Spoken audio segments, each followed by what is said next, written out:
At Carnegie Mellon, we've been doing a variety of things on climate impact assessment and integrated assessment of climate problems for many years.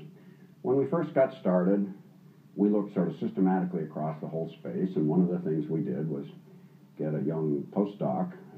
David Keith, to do quite an extensive review of geoengineering. It's an idea,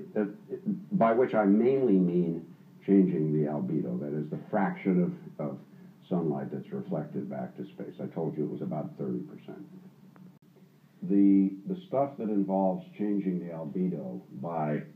for example, putting very fine particles in the stratosphere, and we can talk a bit more about how you would go about doing that, could be done at relatively low cost, perhaps 1/100th or less the cost of abating emissions, and could be done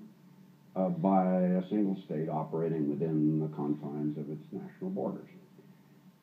I have a doctoral student right now who, in collaboration with groups at Oxford, is doing climate modeling, and while you can indeed reduce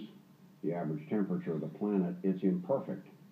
and the effects are different in different parts of the world, and over time, for example, she has looked at how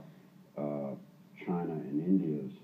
climate might evolve, and while they're both closer to today's climate than they would be, say, 80 or 100 years from now, over time, they,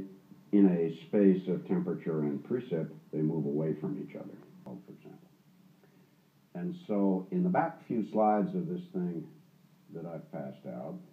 is an argument that says one of the things that the climate science community should start doing fairly quickly is figuring out a space in which they could do field experiments without any sort of international oversight or review. I think we do stuff in the stratosphere all the time, of course, and so it's not as though the stratosphere is absolutely pristine.